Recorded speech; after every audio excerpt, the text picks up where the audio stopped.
And what might that be?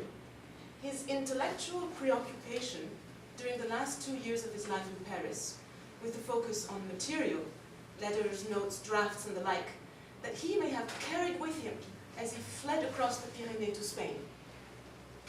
You worked on Benjamin here at the university, and I did not know about it? My thesis is primarily on Bataille. Benjamin is secondary. On Georges Bataille, the pornographer?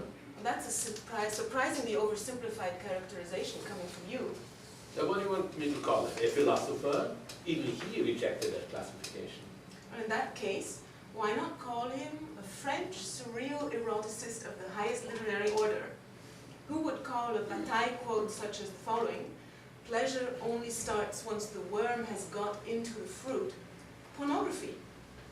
You simply have to accept my response as a defense of my doctoral thesis hero. But never mind.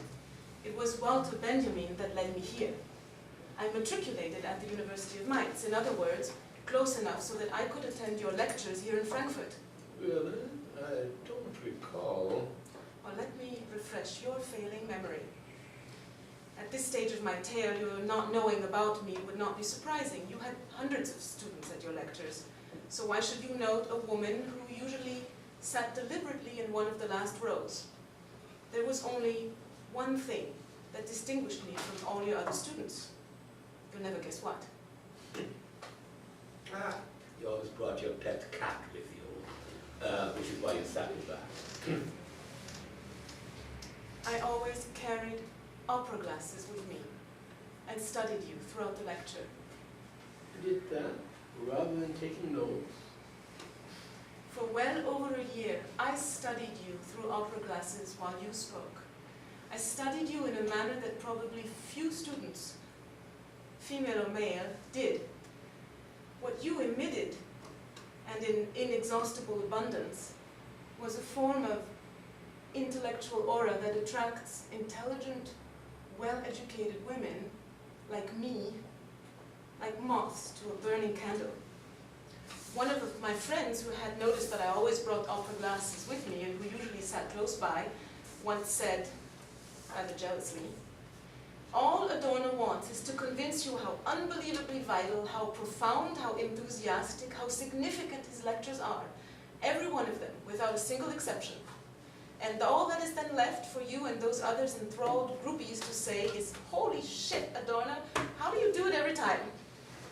Beginning to enjoy this. Frank, I never thought I would be saying this to you. Well, my friend was a man.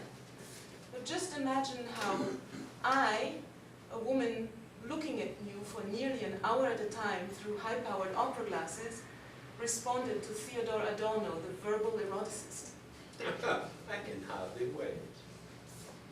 It was your eyes, deep, enormous, black eyes that simply dominated the face, and eyelashes that I could count through my binoculars, and your body, which, though shabbily bourgeois, was capable of immense agility when you dealt with the young women who clustered around the podium after you finished your lectures.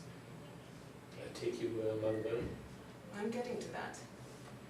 After some months, I went up to you after a lecture to ask whether I could get some advice on my thesis research. You just told me to make an appointment. But when I went to your office, I faced the impenetrable barrier of your wife, who was in charge of deciding who would be allowed to see you. I evidently was marked by some sexual curiosity, and she didn't let me in. So I used a more direct approach, having heard that you were not immune to such appeal by female students. In a subsequent lecture, in your inimitable categorical way, you stated that curiosity is a powerful human impulse, some distance below sex and greed, but far ahead of altruism. Did I see that? It's an interesting idea, but I don't recall ever having said this. Well, you certainly said it, but perhaps you were quoting someone else without citing the source. That would have been quite inappropriate, which is not typical of me.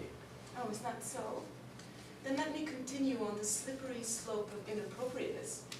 I went up to you after the lecture and waited for the last groupie to disappear before volunteering to you that, in my opinion, curiosity is not some distance below sex, but rather an indispensable component of it. You virtually undressed me with your compelling eyes, and then asked me for the evidence. And when I said that the evidence was my personal experience, you suggested that this topic was worth further examination. I came that night, figuratively and literally, assuming that you would now surely extend to me the courtesy of also discussing my thesis topic with you.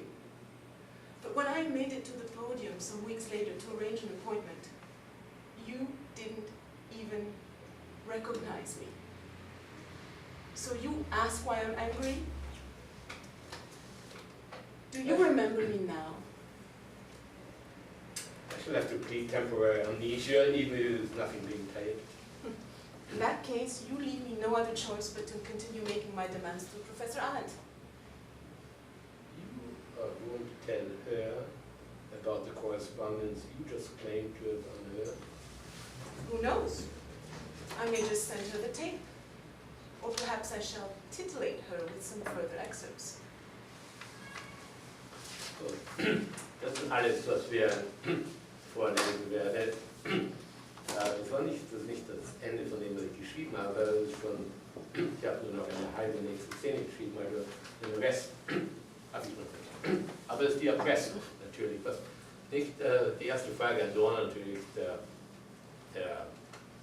Hannah Arendt gesagt hat, wir rufen die Polizei. Nicht, und die hat gesagt, du bist verrückt, du kannst nicht die Polizei anrufen, weil seine Erpressung nicht illegal, die will ja kein Geld. Die will ja nur einen